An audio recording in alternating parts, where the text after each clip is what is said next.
My name is Emily, and until a year ago, I thought my parents loved me. Or at least, I thought they cared about me enough to treat me fairly. Looking back, I don't know if I was just naive or if I had been ignoring the signs my whole life. Because if I had been paying attention, I would have seen it. Jessica was always their favorite. She was the golden child, the one who could do no wrong. The one whose happiness was more important than anyone else's. And I was the afterthought, the younger sister who was supposed to be understanding, to be okay with getting less, to be fine with being put second. And for a long time, I was. I grew up in Jessica's shadow. When she wanted something, she got it. I wasn't even jealous. I had learned early on that this was just the way things were.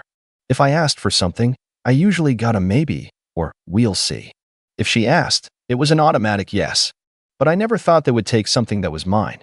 My college fund had been set up when I was young. I don't remember the details, just that my grandparents had left some money for my education, and my parents had always reassured me that when the time came, I wouldn't have to worry. It's not a fortune.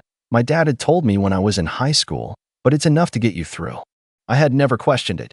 Never thought to check how much was actually there. Never worried about it at all. And then, one evening, everything changed. I remember that night so clearly. I was sitting at the dinner table, going over some last-minute paperwork for my college applications. My acceptance letters had already come in, and I was trying to decide which school to choose. It was an exciting kind of stress, the kind that felt like the beginning of something big. My parents were in the kitchen, talking in hushed voices. I wasn't paying attention at first, too focused on my laptop screen. But then I heard my sister's name.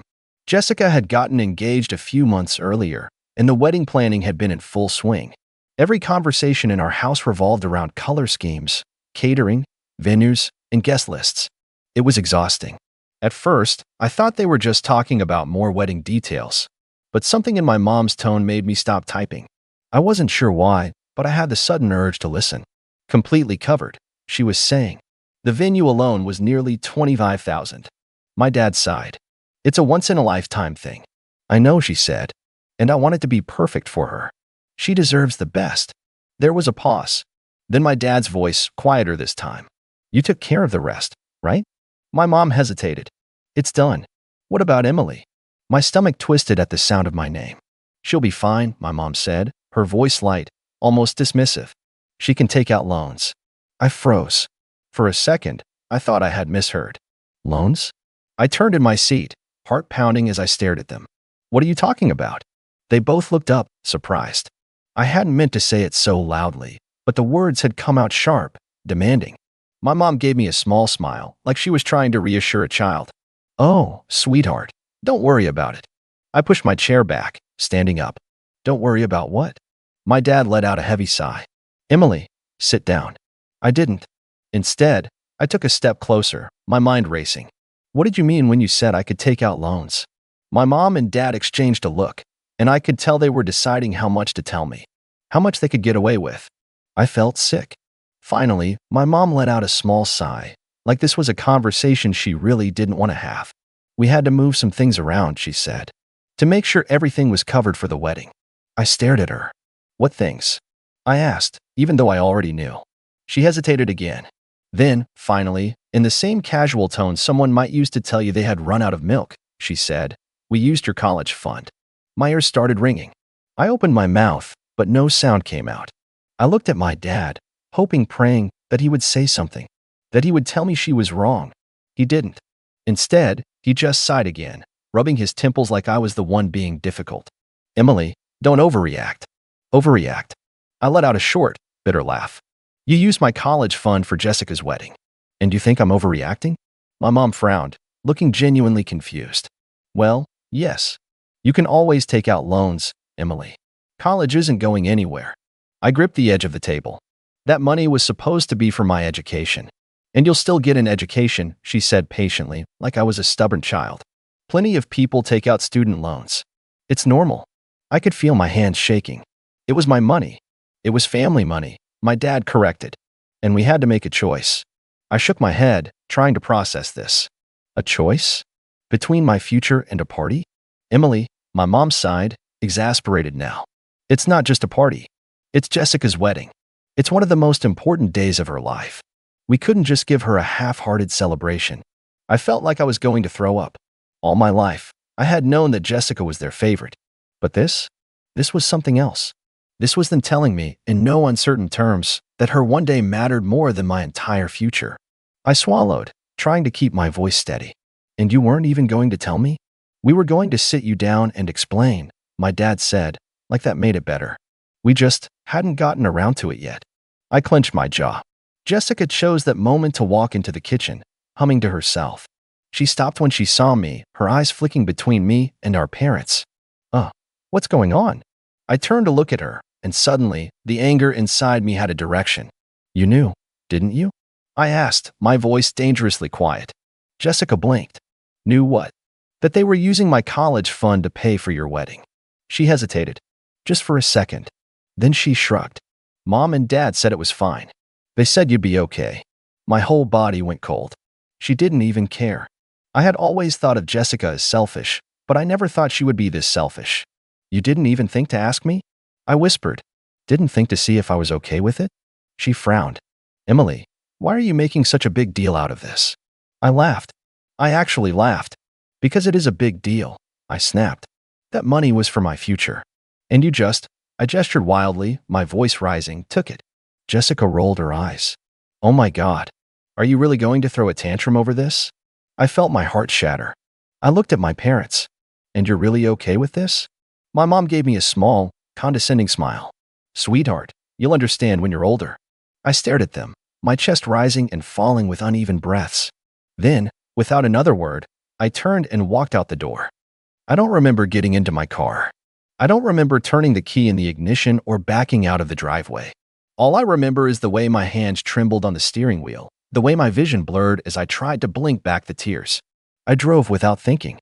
My mind kept replaying the conversation over and over, each word slicing deeper. You'll understand when you're older. Why are you making such a big deal? It was family money. I pulled into an empty parking lot and just sat there. For the first time in my life, I felt truly alone. My parents had chosen Jessica. Again. But this time, they hadn't just favored her.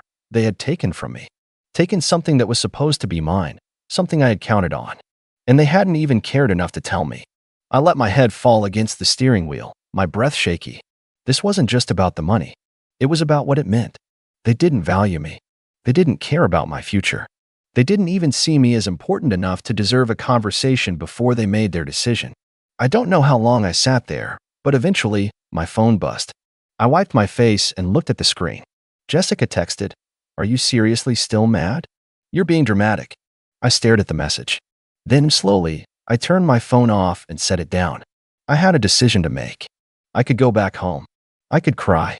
I could beg them to reconsider, though I knew it wouldn't change anything. Or I could accept the truth.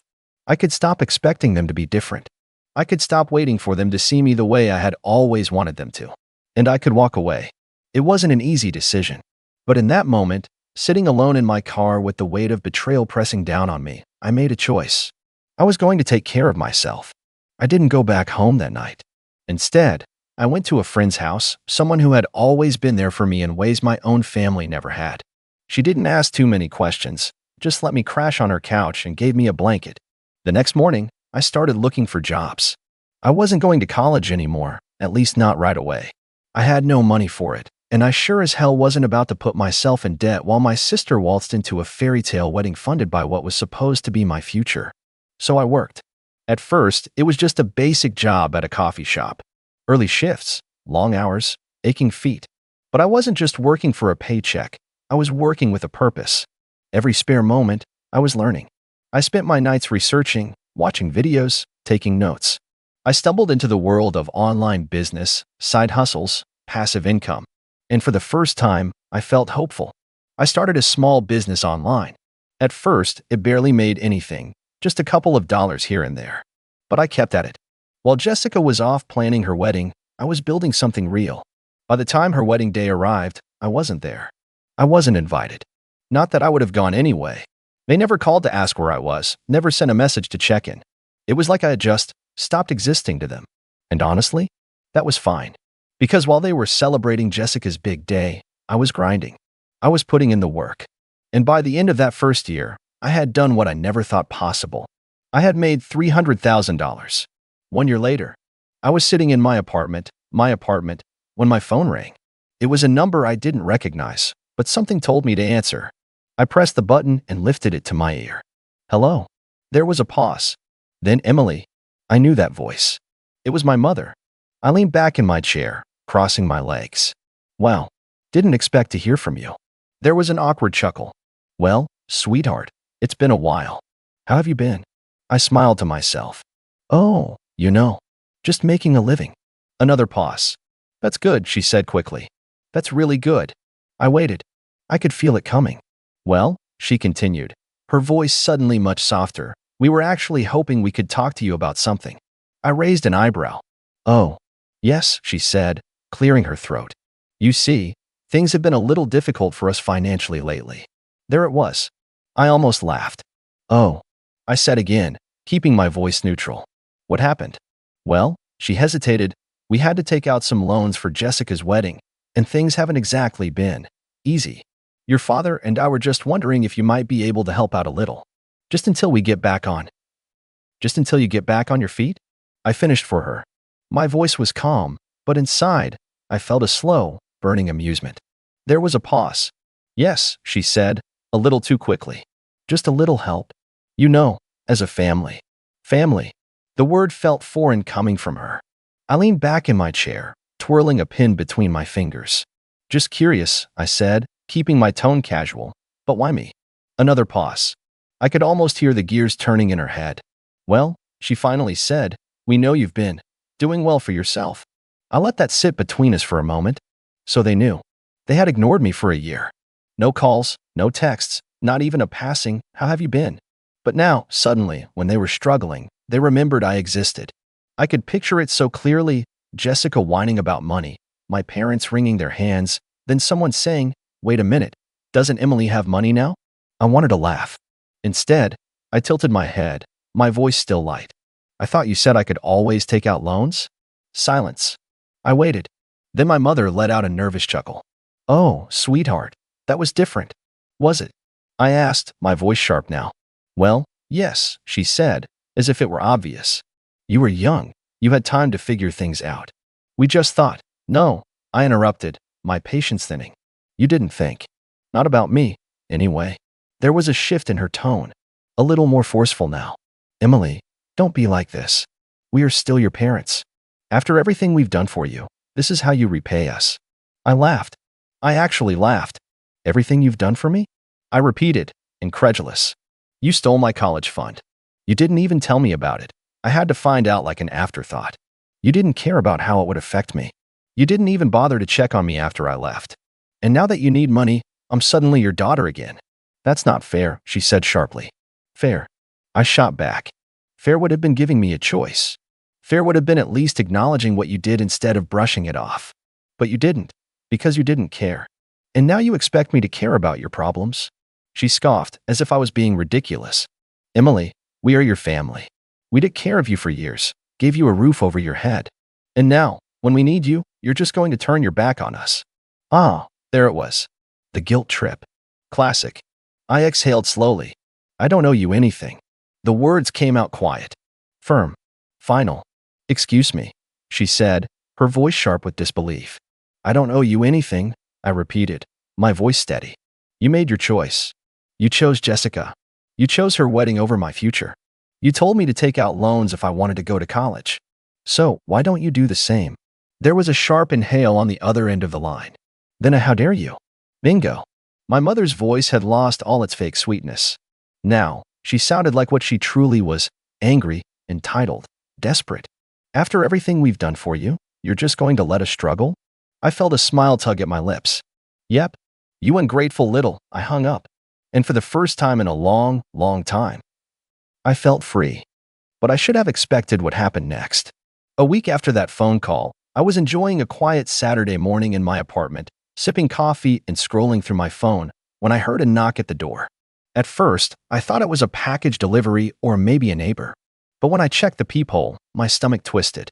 Standing outside were my parents. And behind them, arms crossed and looking annoyed, was Jessica. I took a deep breath, schooling my features into something neutral before unlocking the door and opening it just a crack. Emily, my mother said, her voice laced with false warmth. Sweetheart, we just wanted to talk. I raised an eyebrow. Really?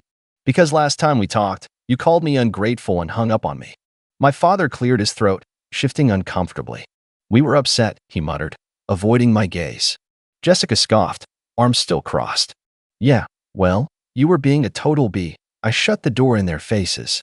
The knock came again. Harder this time. Emily, my mother snapped. Don't you dare. I opened the door again, leaning against the frame. If you're just here to insult me, you can turn right back around.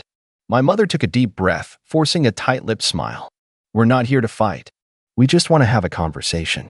Face to face. Like a family. A family. Now they wanted to act like we were one. I folded my arms. Fine. Say what you need to say. They exchanged glances before my father spoke. Emily, we're struggling, he said, as if that wasn't already clear. Things have been tough, and, well, we could really use your help.